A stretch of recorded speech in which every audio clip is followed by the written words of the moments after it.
Buenos días, República Dominicana. Soy José Eliseo Almanzar. Esto es Careo Semanal. Dando las gracias a Dios porque nos permite estar aquí con ustedes, como todos los sábados. Y a ustedes que nos hacen el honor de escucharnos y vernos en Sol 106.5 FM y vernos en YouTube, en el canal Careo Semanal y en el canal de Sol 106.5 FM. Saludando a mi querido compañero Luis José Polanco. Muy buenos días, Eliseo Almanzar. Como todos los sábados, estamos aquí en su programa Careo Semanal, como siempre tratando de dar un punto de vista diferente a los puntos de vista que durante toda la semana nuestros queridos y amables teleoyentes disfrutan toda la semana, pero nosotros queremos hacerlo diferente. Vamos a ver cómo lo hacemos, cómo lo logramos. Agradecemos su fidelidad. Todas las semanas aquí nos soportan durante 2 horas. No es fácil, nuestra familia nos soporta todos los días y los además, oyentes un día a la semana. Un día a la semana es mucho, pero vamos a ver. Tú sabes que cuando tú hablabas de puntos de vista diferentes, eso me recuerda a un amigo. Yo tenía una novia estrábica. Y tú sabes por qué. Estrabismo. Ajá, ¿y tú sabes por qué terminaron? ¿Por qué? Porque tenían puntos de vista diferentes. Siempre. Sí. Bueno, la diversidad no se puede rechazar, hay que tener diversidad. Claro, es así, pero yo estoy mucho más contento hoy porque hoy cumpleaños tu sobrino, mi hijo pequeño José Enrique. José Enrique, un muchacho inteligentísimo. 8 años cumple hoy. El tiempo pasa rápido. Ahí es que uno ve el avance de nuestra civilización, de la humanidad. Ese muchachito con poca edad ya está al tanto de todo lo que está pasando. Nativo digital y además que tiene el privilegio de crecer en una familia que lo enseña a pensar. Así es, ese es el gran desafío. El gran desafío. Pero a veces uno no quisiera enseñarlo tanto porque el niño te da brega. Te cuestiona todo. Absolutamente todo. Es un cuestionador natural, pero... Bueno, le damos muchas felicitaciones a Dios Enrique, que le dé mucha salud. Que canta perfectamente el jingle de este programa. Oh, sí, se lo sabe. Se lo sabe, completamente. Bueno, Luis, tenemos José está en línea, Humberto. No, todavía. Ok, vamos nosotros. Y tenemos nuestro compañero José del Castillo, que por compromisos relacionados a su cargo de senador está en la provincia de Barahona. Y desde allá esperamos se conecte lo más pronto posible para que nos acompañe como todos los sábados en este programa. Así es, pero mira cómo ha cambiado la radio. Antes era de la unidad móvil desde Barahona. Entonces, entonces salía él con una bulla atrás, pero ya no. Ya todo es normal. Ya la mayor parte de las personas que trabajan en la radio ya lo pueden hacer de manera remota. La telepresencia. Antes había que poner una unidad satelital. Ya tú sabes. Con una guaguita que llegaba primero para instalar todos los satélites y entonces enlazamos allá. Exacto, entonces había que hablar alto. Porque yo no sé por qué, mientras más lejos estaba, más alto hablaba. Sí, porque la gente cuando llamaba a larga distancia hablaba alto. No entiendo eso. No, que de Nueva York. Sí. Que cree que no oían. Bueno, Luis, esta semana fue muy agitada en el plano judicial. Oh, sí. Se reporta que las audiencias de Netflix bajaron considerablemente. Claro. O sea que el consumo del servicio de streaming de video bajó considerablemente y que en cambio sintonizó todas esas audiencias. Bueno, mucho morbo. En el Palacio de Justicia. Mucho morbo. Lo que sí te puedo decir, las decisiones judiciales siempre generan críticas a favor y en contra. Y es natural. Correcto. Porque hay donde dice un adagio que donde hay 2 abogados hay 3 opiniones. Así es. Entonces ahí había muchos abogados, por lo tanto hay muchas opiniones. Pero, ¿cuál es el punto aquí?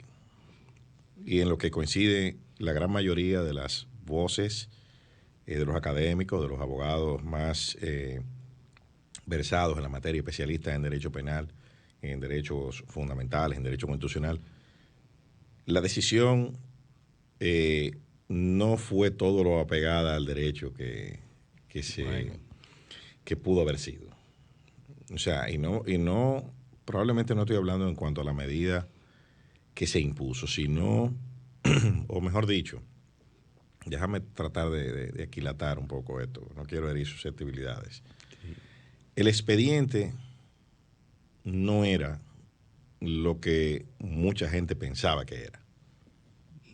¿Entiendes? O sea, o lo que se vendió.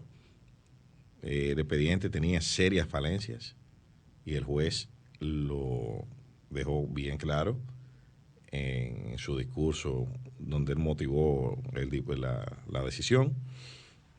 Él decía que a los imputados había que imputarlos, valga la redundancia, por separado. Porque usted no puede lanzar una lista de ilícitos o de supuestas acciones reñidas con la ley contra un grupo de imputados sin individualizarlo. Eso no lo digo yo, eso lo dijo el juez. Sí. Yo, cuando leí la instancia, y creo que lo llegué a comentar en un grupo donde estamos tú y yo, dije lo mismo. ¿Por qué? Porque usted no puede decir, bueno, aquí hay 10 infracciones y aquí hay 12 imputados. Entonces los 12 cometieron las 10 infracciones. Ni en las mismas proporciones ni en las mismas dimensiones. Exacto. O sea, por ejemplo, hay uno de esos imputados que está ahí, que está ahora mismo en un centro correccional, el cual fue llevado ahí por un arma de fuego o por unas armas de fuego. O sea, eso es lo que se llama un hallazgo fortuito. Cuando el Ministerio Público va a buscar una cosa y encuentra otra. Fueron a buscar documentos, fueron a buscar evidencia que lo conectaran con unos hechos X que están alegados en la instancia de medida de coerción. Pero ¿qué resulta? Que ahí encontraron unas armas y ¿qué dice el juez? Bueno, mira, ¿qué quiere decir eso? Te voy a llevar por las armas. O sea que con lo otro, no había suficiente. Si eso no aparece, yo no te doy prisión. Sí. Ahora, la pregunta que yo me hago es, ¿qué tanto el juez es una respuesta o se debe a la intención popular o a la demanda popular? En la antigüedad, en la historia, los jueces eran las garantías del pueblo, respondían al pueblo y eran parte intrínseca de lo que el pueblo reclamaba. Es decir, el juez era una respuesta a una demanda. Incluso las personas podían ir directamente donde el juez a imputar algo y el juez decidía en la antigüedad. Y entonces el juez, ¿qué tanto el juez actúa por demanda del reclamo popular? Más de lo que debiera. Esa es la respuesta, porque recuerda que había o más de lo que debería, dicho correctamente. ¿Por qué? Recuerda el adagio, Vox Populi, Vox Dei. Sí, la voz del pueblo es la voz de Dios. Entonces, ¿qué quiere decir eso? Que la voz del pueblo, en teoría, no se equivoca. No se equivoca. Pero está demostrado, y tú como especialista en la materia que eres, está demostrado que esa voz se induce y se condiciona. Sí, muchas veces se induce. Aquí hubo un proceso, y hay un proceso de condicionamiento de la opinión pública, de las masas. Entonces, ese proceso hace, el juez es parte de la masa. Tú puedes decir, parte de la sociedad. Él puede ser instruido, pero él puede dar una decisión apegada al derecho, pero que él sabe que a nivel popular no le va a causar consecuencias positivas, ¿no? Así es. Y entonces, déjame arreglar esto por aquí. Y trata de ajustar lo más que puede a lo que el derecho manda. Sí, claro. Y lo que la sociedad reclama. Sí, claro. Hay un principio, bueno, y ese acondicionamiento de las masas te produce un fenómeno hay un jurista, un filósofo del derecho, que se llama Gunther Jacobs, que acuñó una teoría que se llama el derecho penal del enemigo. Así es. La sociedad construye un enemigo X. Y para ese enemigo no hay derechos. Porque al enemigo lo degradan a una condición que es probablemente un animal tiene más derechos que él. ¿Me entiendes? Entonces lo degradan primero bajo una narrativa sistémica, y ahí conectamos otra vez con Gramsci, con la hegemonía cultural. Se instala una narrativa, ese individuo, es más, si ese individuo al que consideran un enemigo quiere beneficiarse de una de las garantías del sistema a las que todo el mundo tiene derecho, incluso a las que apelan los mismos atacantes, sí, a ese enemigo se le ataca mucho más por quererse beneficiar de una garantía de derecho. Los hechos son los que hablan, y como nosotros hemos perdido en estas sociedades, en los sistemas de educación, la capacidad de conectar de forma transversal los hechos. ¿Por qué? Porque eso lo da la filosofía, eso lo da la sociología, la comprensión de la ciencia y el pensamiento crítico. ¿Qué sucede? La mayor y mejor prueba de ello es el discurso que da el presidente Abinader 24 horas después. Sí. ¿Qué dice? Entre otras cosas, sobre las leyes.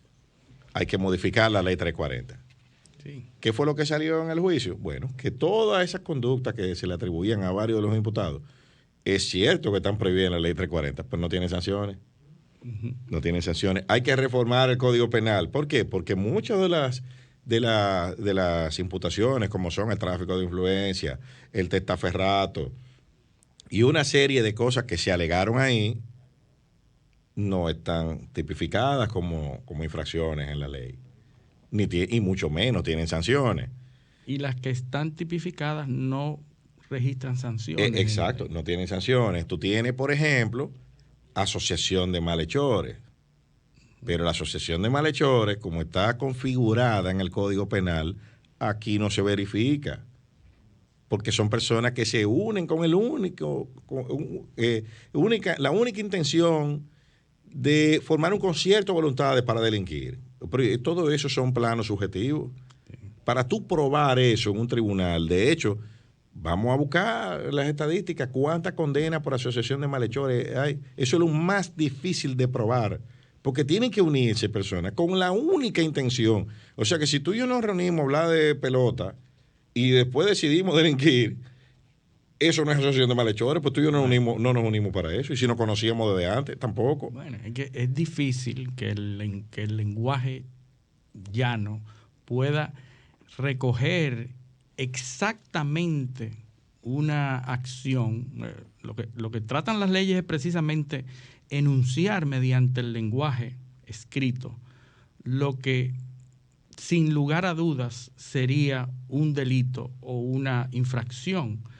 Y tratar de que a través del lenguaje nosotros podamos cubrir todas y cada una de las probabilidades es difícil. Es difícil, y tú lo ves en tu mundo de la tecnología, es donde más se ve eso. Claro. Porque la dinámica de la evolución de la actividad en el mundo tecnológico va mucho más rápido que lo que va el lenguaje, mucho más la capacidad de regular de los estados. Así mismo es.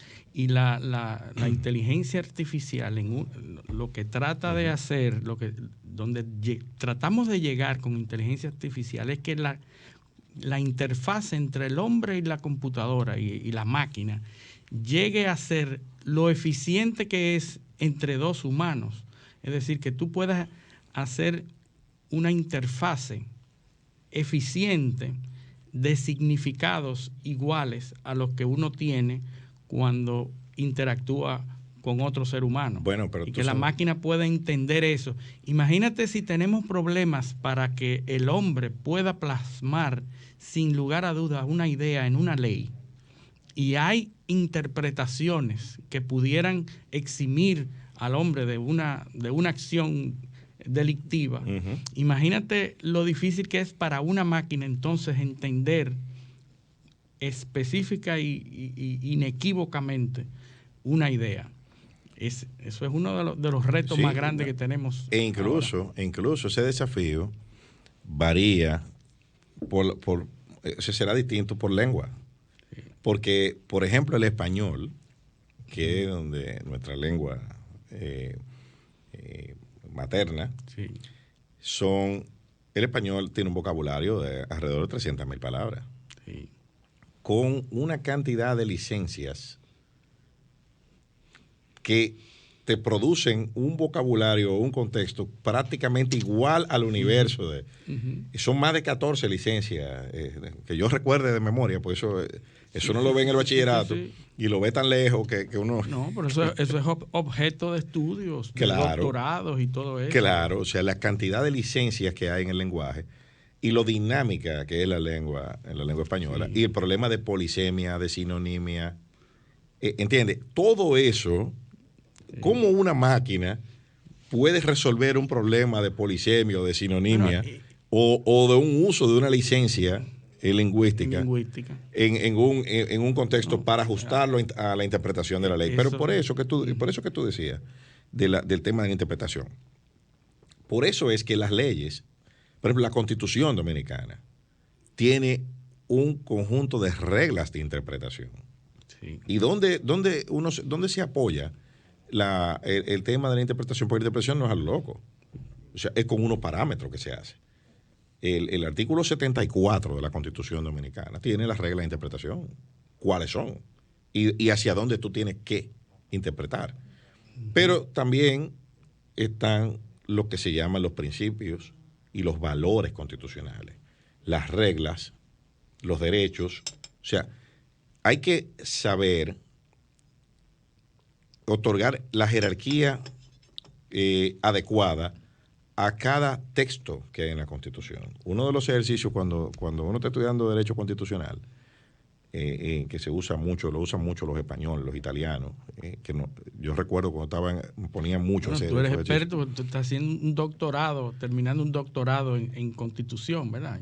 Sí, en Derecho Constitucional. Derecho Constitucional. Tú sabes que una de las primeras cosas que te ponen a hacer, coge la Constitución de tu país y entonces tú completa, desde el párrafo de introducción preliminar hasta la última letra. Y entonces tú me vas a clasificar lo que son principios, valores y reglas. Que no es lo mismo. En matrices, en cuadro de matrices. Óyeme, y cuando eso es de construirlas completas, porque ¿qué resulta? Que hay artículos que tienen principio, valor y tienen reglas. Tienen las tres cosas. Entonces ese artículo tiene que dividirlo en tres. Increíble. Y cómo se conectan. Entonces después te enseñan a conectar uno con otro. Hacer uno como unos cuadritos. ¿Dónde va anclado cada uno? Y así que te enseñan a leer la Constitución. Cuando yo vi esa técnica me quedé sorprendido, que es una técnica que también usan los franceses para leer el Código Civil. Tan sencillo como el Código Civil. Cuando te enseñan a leer el Código Civil, los franceses te ponen te enseñan a deconstruir los artículos.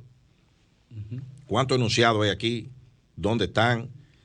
Pero eso es lo que se supone que debe hacer un juez también, en el momento, ¿o no? Eso, lo que pasa es que el sistema de educación y sobre todo la enseñanza al derecho, y sobre todo gente que estudió derecho después de adulto, después de haber sido profesional en otra cosa, no enseña a hacer ese tipo de ejercicio.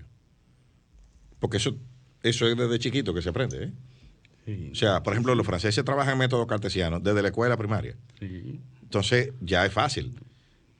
Son racionales. Cuando tú estudias, matemático. Cuando tú estudias con franceses, el primer año tú te lo pasas aprendiendo método cartesiano para razonar. Y después que ellos te nivelan, entonces que te comienzan a dar clase. Así que debiera ser. Sí, porque el sistema de educación de nosotros, imagínate tú, Cristóbal Colón descubrió América en 1490 ahí, entonces la raya es el 2. Sí. Entonces, óyeme, así, tú no estás enseñando a ese individuo a razonar. Eso era como nosotros le llamábamos una botella. Exactamente. Sin crítica, sin razonamiento. La Santa María, la niña y la P raya. Sí. Entonces tú pones INTA. Entonces ya tú te lo sabes. Entonces, eso es lo que hay que erradicar del sistema. Entonces, ¿qué sucede con esta decisión? Bueno, probablemente responde al interés de la colectividad de producir lo queremos preso en enero, antes de febrero. Sí, pero ahí te tengo que corregir algo que dijiste ahorita de que la demanda de las masas se inducen. Sí, se inducen en gran medida, pero hay veces en donde han querido inducir y no han podido. La primavera árabe es una de esas de esas ocasiones en la historia en donde a través de las redes y los medios de comunicación electrónicos se ha querido utilizar para fines políticos de una manera u otra y no se ha podido. Cuando hay demandas realmente y que originan de la sociedad, no hay manera de inducir una cosa diferente a la que se generan. Y se ha querido mucho. De hecho, YouTube, Facebook, están siendo hoy en día cuestionadas en Europa y en Estados Unidos por la dominancia, por el dominio absoluto que tiene sobre las masas incuestionable. Pero, y el poder de censura. El poder de censura y de inducir. Sin embargo, cuando se originan reclamos de la sociedad, no hay manera de inducir lo contrario. Bueno, lo que pasa es, en eso tú tienes razón, porque lo que probablemente no es una ley universal. Yo creo que por ahí es que tiene que ir. Pues, como dice, hay un adagio que dice, la verdad nunca está en los extremos, siempre está en el centro. Correcto. Casi siempre. Entonces, como tú dices, lo de la primavera árabe es un buen ejemplo. Porque también hay factores en las sociedades que también puede ser lo que está pasando aquí, donde hay cosas que todo el mundo las está viendo, pero no saben, no conocen el origen, ni mucho menos la solución. Entonces ahí tenemos que recordar al muy querido por unos en República Dominicana y odiado por una gran parte, Jacques Attali.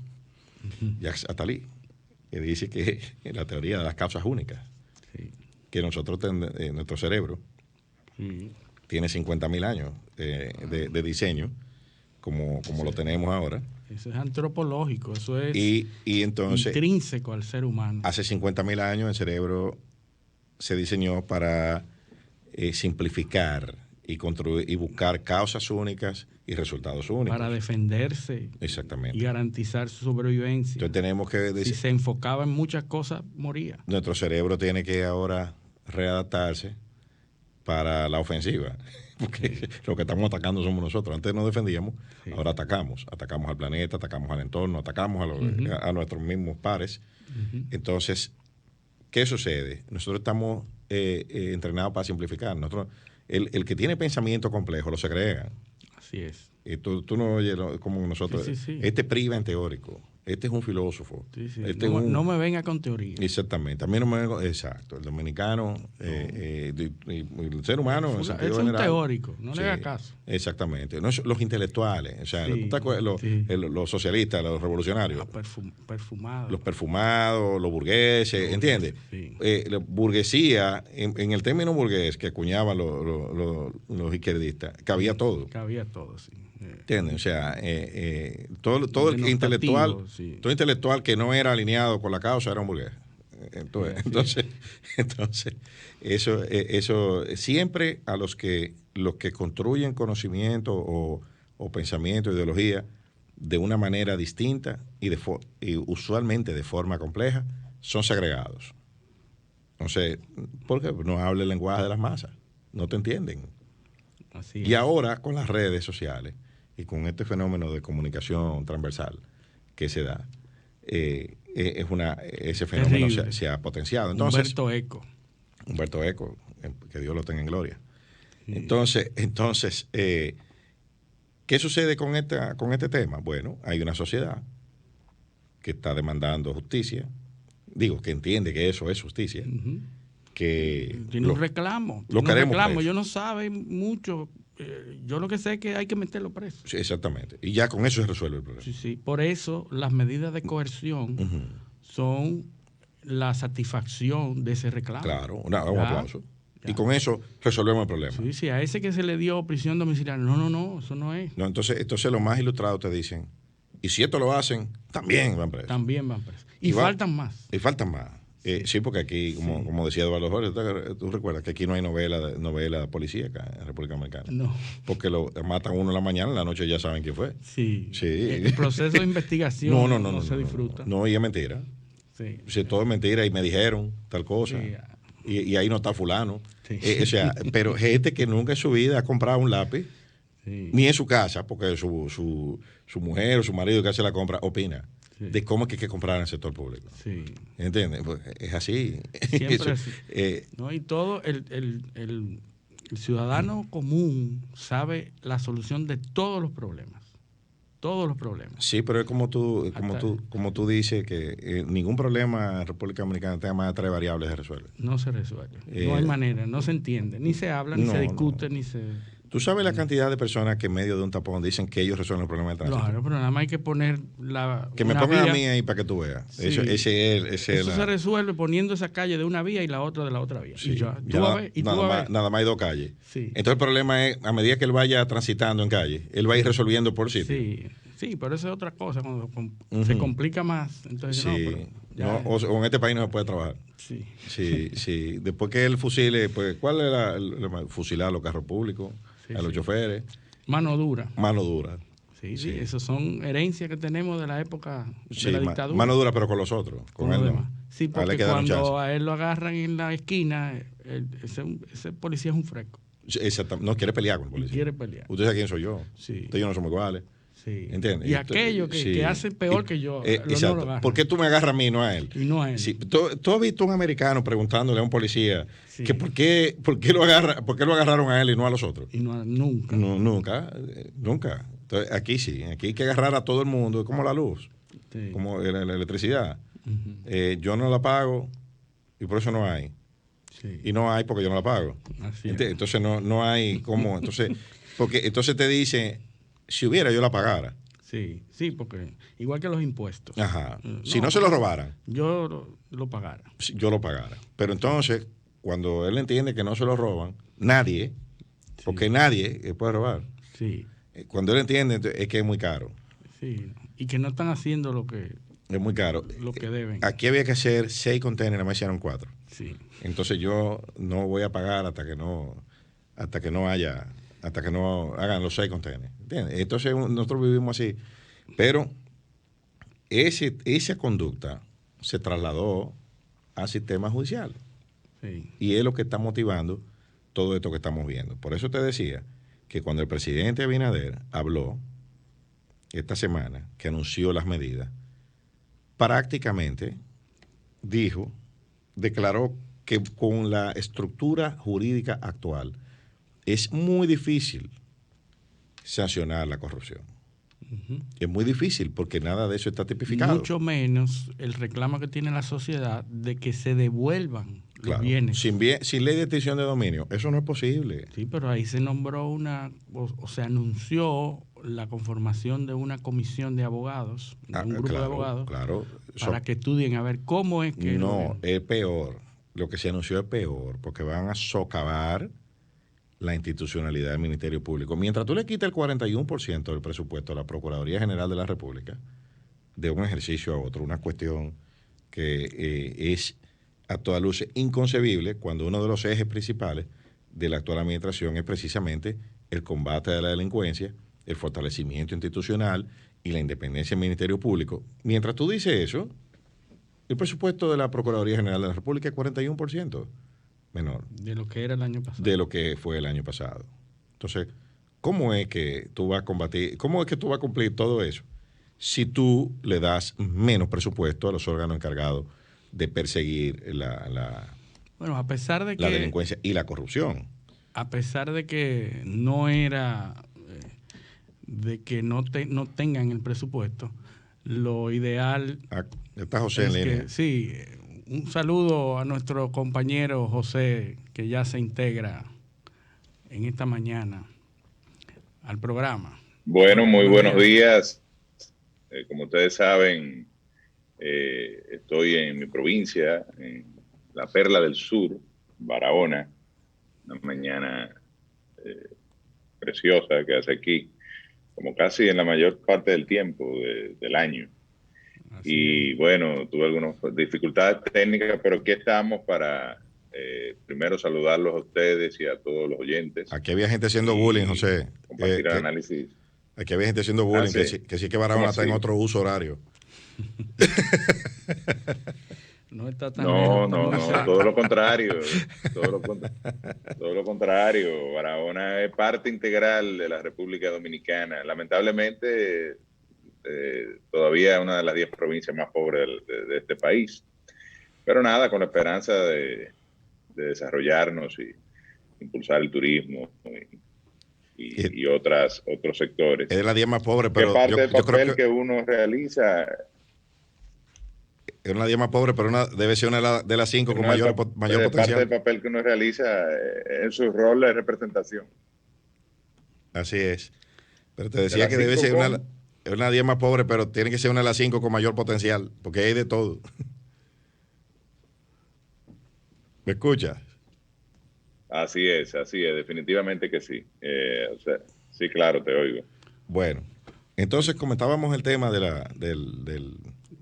los procesos judiciales que se están llevando a cabo. Sí, cuando entró José, yo estaba diciendo que a pesar de que no tengamos esos temas legales resueltos y esas falencias que tiene el proceso, el Código Penal y el Código Civil, que no podemos negar que el Ministerio Público de alguna manera es independiente, aunque no es lo independiente que nosotros queramos porque es muy difícil, pero es independiente en el sentido de que no está dirigido, entendemos, por el Poder Ejecutivo o las iniciativas del Poder Ejecutivo. Porque la gente está conforme con la idea de que Miriam Germán y Jerry Berenice... Pero es que el Ministerio Público no son ellos dos. El Ministerio Público son los cientos de fiscales que hay ahí, que son todos de carrera y que nadie puede mover, no lo pueden destituir, no lo pueden ascender, no lo pueden designar, si no es por una decisión del Consejo Superior del Ministerio Público, que es un órgano que está creado por la Constitución y tiene su propia ley orgánica que los regula.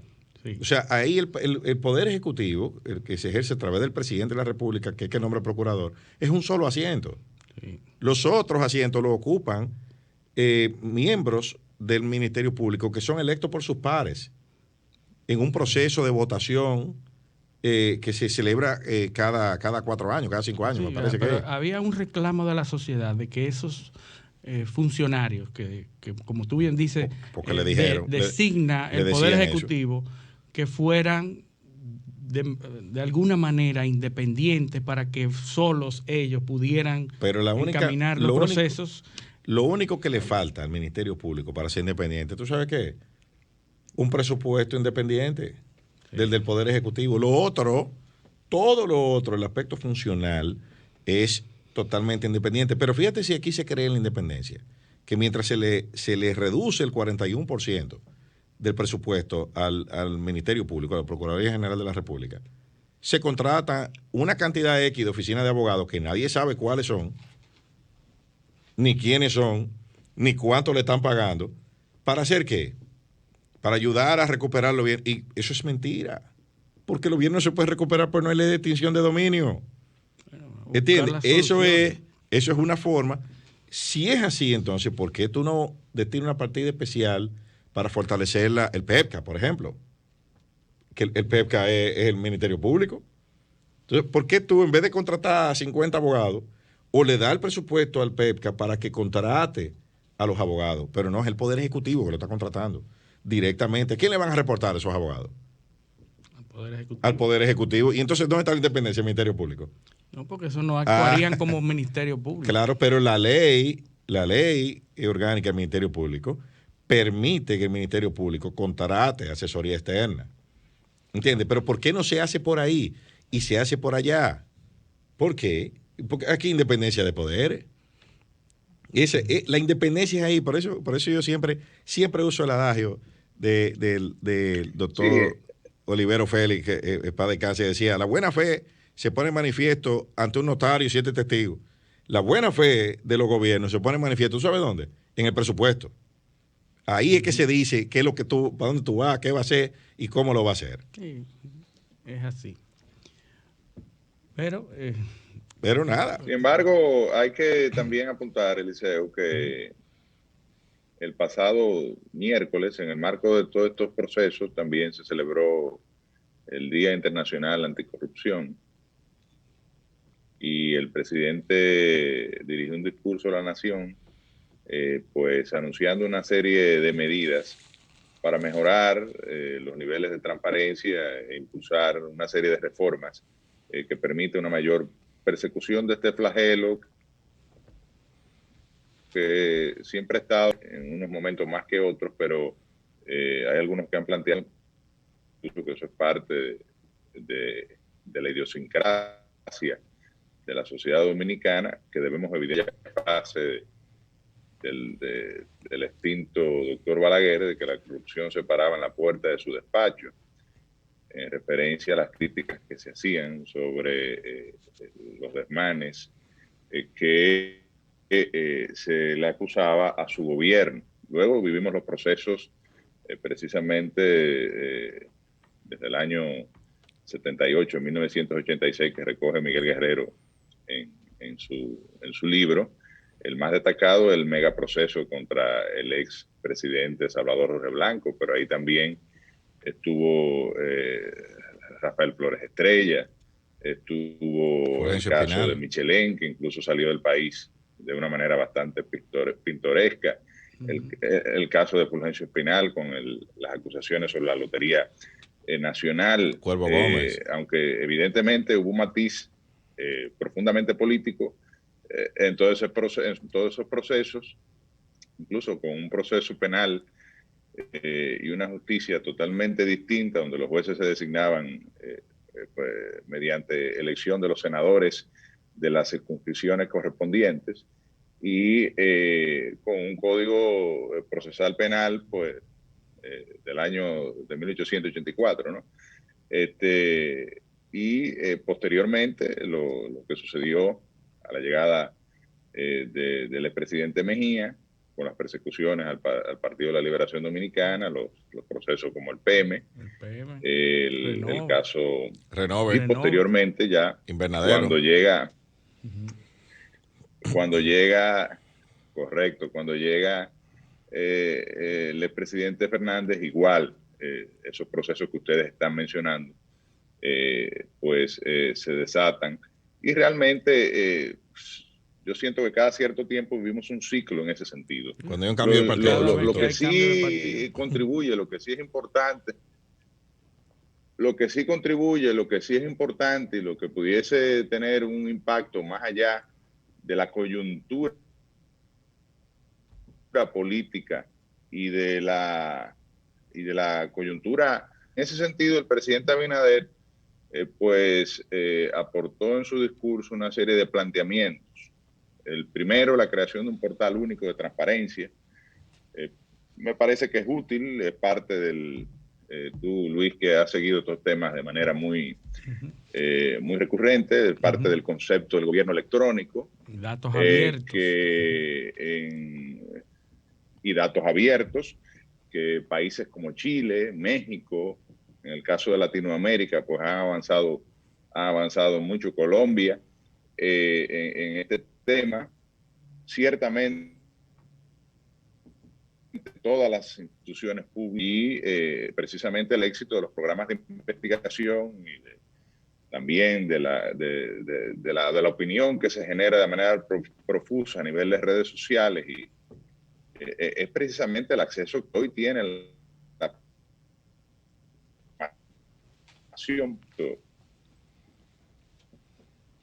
general de compras con todos estos temas de la ley de compra y del impulso que se le dio, sobre todo en la pasada gestión, a la medición de las metas públicas. Y cada cierto tiempo, recuerdo yo, suscitaba a los funcionarios al Palacio y se le pasaba revista. Por ejemplo, La evaluación del portal de transparencia lo hace la Dirección General de Ética e Integridad Gubernamental con un índice, o sea, con un punteo que va desde 0 hasta 100. Y ahí tú estás viendo las instituciones que han llegado a 90, 100, anunciándolo como un gran logro, como lo que es, pero es simplemente el cumplimiento de los protocolos de transparencia que a través de los portales de cada una de las instituciones deben tener. Lo que se plantea aquí es incluir todo esto en un solo portal, que me imagino que dará a partir de ahí pasos a los portales institucionales de cada una de las instituciones públicas. Pero es algo que se ha venido haciendo y yo veo con muy buenos ojos que se refuerce, que se mejore y que se le dé mayor nivel de acceso a la población a la información pública. Ya hoy debo decir que el pueblo dominicano, como nunca, tiene acceso a este tipo de informaciones.